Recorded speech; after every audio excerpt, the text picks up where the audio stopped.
A beautiful evening to every single person who is going to watch this replay and who is watching live. Good evening, good afternoon, good morning, depending on where you're joining from in the world. On today's live class, I want to talk about how to fix your portfolio as a social media manager.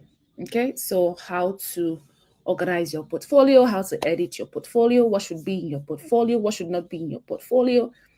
How do you craft that winning portfolio that whenever you send it to a company, a client, it brings you to the interview table, it brings you to the negotiation table, that portfolio that makes you be considered, you know, above every other person.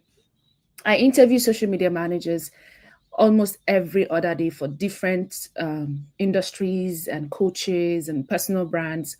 And I can tell you for sure, there are some portfolios that command attention, and there are some that do not command attention. There are some portfolios that when we see, we just quietly just slide over it. And there are some that when we see, it makes me like pause and say, okay, let's look at that.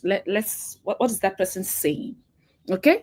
So today I want to walk you through in very simple steps. I know you've heard basically what a portfolio can be or what a portfolio is expected to be, but today I want to show you literally what a portfolio is supposed to look like. Okay.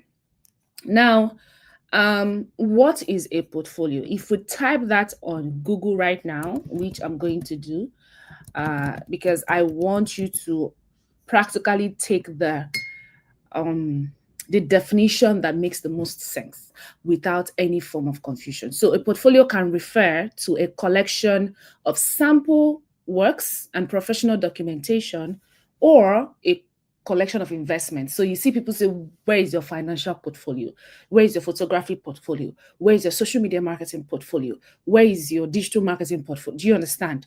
Where is your fashion design portfolio? So a portfolio does not only apply to social media, okay? It applies to other aspects of life and industry. So today you would understand the mindset you should have when creating one. And I'm going to use a template out of the social media manager bundle. So let's dive right in. If you're joining me live, welcome. Hi, Miracle. Welcome, everybody. Happy to see you here, especially with a short notice. I know. Okay. So let's dive right in. So what you can see on my page here is a proper fictional work. Any semblance to any person living or dead is purely accidental. In case this is your aunt on the screen, it's a picture I got off Canva. Okay, so please don't sue me. All right, so let's get right into it. So this is the first page of the portfolio. What are we expecting to see on this first page? On this first page, make it simple. Your name, your surname. If you have 7 names, please choose 2 of them. All right. Maximum choose 3. So let's not have. And if the 3 are very long names, please just work with 2. It's fine. If maybe a first name and a last name, or a middle name and a last name, so it's easy for people to, remember. Then the second thing you want to have under is the social media, the title, your job title, especially the job title you're applying for. So if I'm looking for a content strategist and you send me this portfolio, I will not even bother opening it because your title says social media management and marketing. I'm looking for a content strategist. So even though the work you show me inside might be things you've done in social media management, don't title yourself wrongly. Okay? So don't use the same portfolio to apply for all the jobs you want to apply in this life. You're going to be causing yourself great harm, if I say so. All right? Now that's the first page. The second page is where we get to know you more. So, hello, I'm Grace. I'm a highly effective, organized, and resourceful social media manager with over 2 years of experience managing social media platforms for several brands. Here can be improved. So you can talk about the platforms. If you're platform specific manager, like I've seen some people say they only manage X format Twitter. Some people say, oh, I do threads and X. Some people say, oh, I'm in LinkedIn. If you're a platform specific manager, please be very specific here, okay? So that it helps with the employment opportunities. The next page, you want to talk about your skills and your expertise. All right. So here you can see we've attempted to do that for this particular portfolio. So here we have page management, we have copywriting, there's the competitor research, there's market research, organic growth, there's social media ads, there's content creation and curation. Now, your own skill might involve video editing, it might involve photography, it might be that you know how to create landing pages, whatever they are. So I need you to know that you can expand as much as possible, because the more skills you have, the better opportunities you're going to have. Your skills could be in data analysis, in the use of CRMs, in the use of AI tools, whatever. But think of these skills and expertise page as the page that gives you a leverage, that as the page that showcases your unfair advantage. So don't play with this page. All right. So that's what we want to see on this page. Educational qualification. Now, the problem with this is what I've seen with the times I'm hiring or I've hired is that here people tend to put very unrelated educational experiences and qualification. I'm going to be blunt with you, which I think is why you're listening to me, because I don't give you bullshit. The bachelor's degree you have in agriculture has no business here. So you want to ask yourself, this rule I'm applying, does it tie to the skill or the educational qualification I have? If there's no tie, don't put it there. It's useless. Okay? So it's not for your educational qualification on your portfolio. It's not the place where you show all the certifications you've gotten in your life. It's the place where you show relevant educational qualifications. So you can see here, I did the business of social media management, Meta social media marketing certification, Google digital marketing certification. You can see that all of this is in line with what I'm trying to get a job for. Okay. Now, this is where I'm showcasing what I've done before, right? So I worked for RZA Content Studio. And what I did for them was I created a cohesive feed for the brand to make it aesthetically pleasing. I increased their Instagram followers from 5,000 to 20,000 within 3 months. I am using this because this was a number I achieved. If you've not achieved this, or if you don't understand organic engagement and how you can leverage it for social media management and marketing, please do not put numbers in your portfolio, okay? So this is for somebody who can command these results. Then I go ahead to show the results before and after. You can see how that is depicted. So if you look at this image, they're the same thing. So when you are showing this, please don't use the same thing. Use the before. I think what I need to say here is something I teach in the business of social media marketing training. The first time you start working for any brand, the very first day you log in, take a screenshot of the page before you make any changes. Take a screenshot of the page, take a screenshot of the insight analysis, and keep it. Because when you start presenting your report at the end of your first month, you're going to need that screenshot to show the metric of growth. You are going to use that to explain why they are investing in keeping you. You are going to explain why you have your job. All right? Then you want to put in some testimonials. So how many clients have you worked before?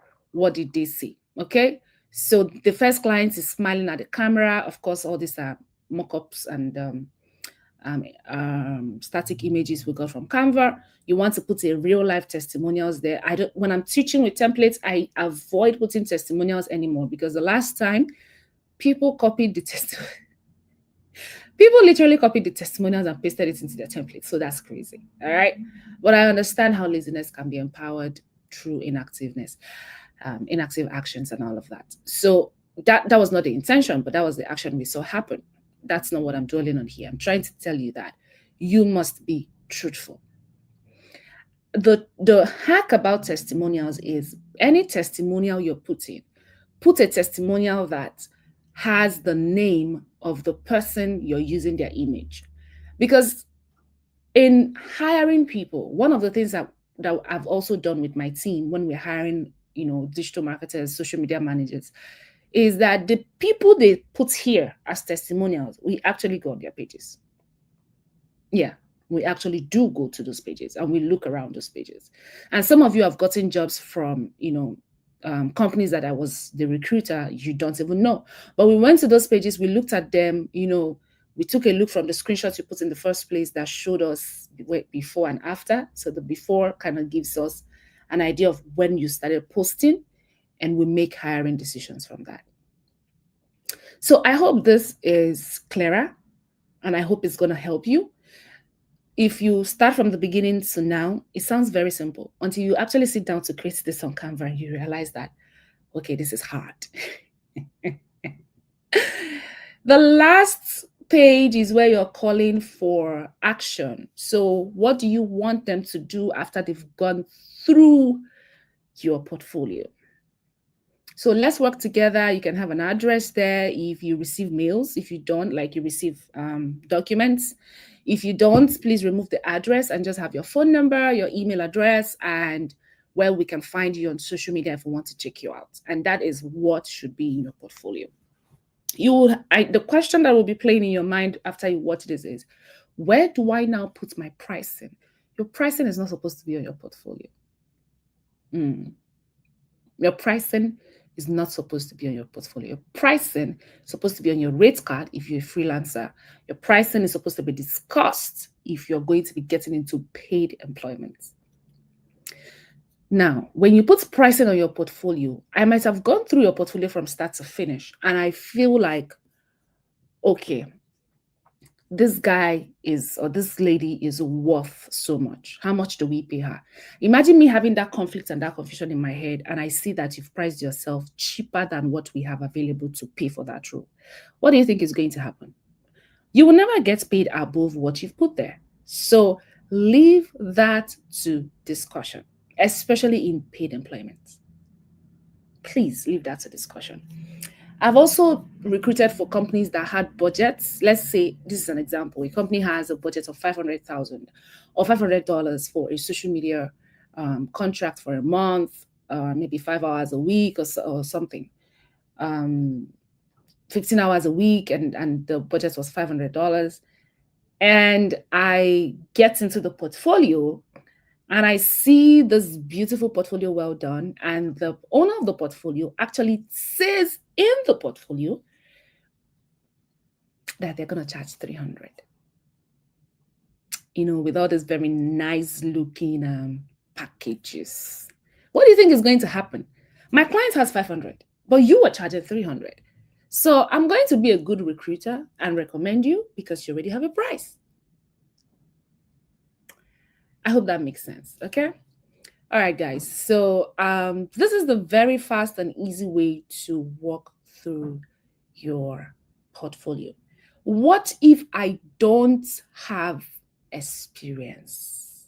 How do I build a portfolio without experience? The easy way to say this is don't build a portfolio if you don't have experience. The bottom way to teach you, which is one of the key things I teach in Business of Social Media Marketing Academy, is make a catalog of things you can do for industries you can do it for, and create a portfolio on that. Now, you're not going to be lying. You are going to say,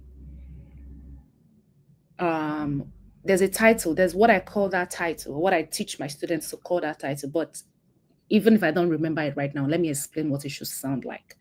It should sound like, for a skincare company, here's what I would do. Now, let me take you back. Hold on.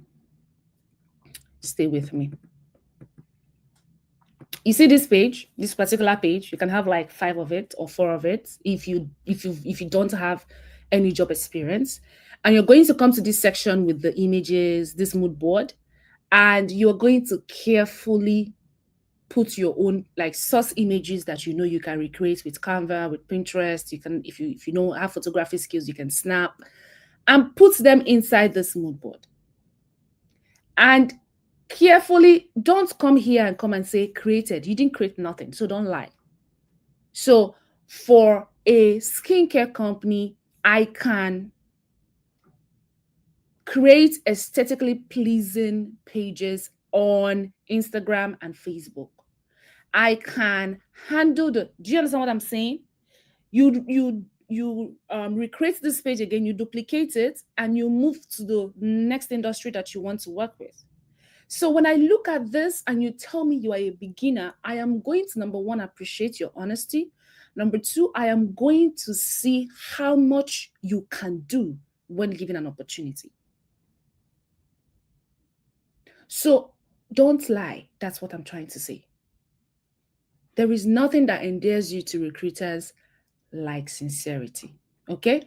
And it will shock you that the recruiter will become your advocate, will become your okay. So I think you should do it like this. I think you should fix this in here. Can you deliver this? Yes. Can you show me where you did it?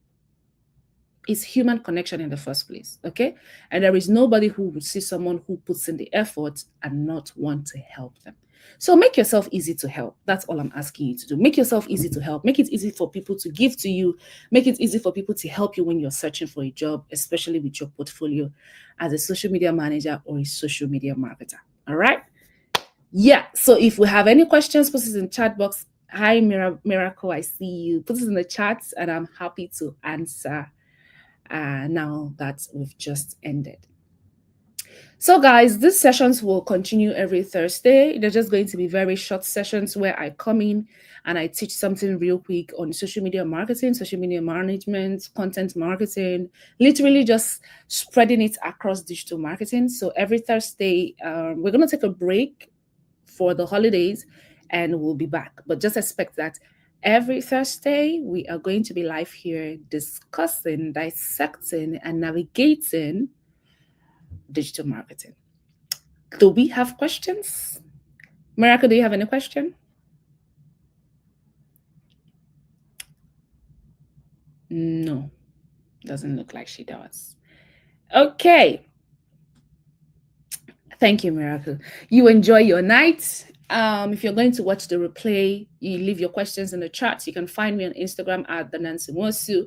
My DMs are always buzzing and open. You can find me on LinkedIn at Nancy Mosu.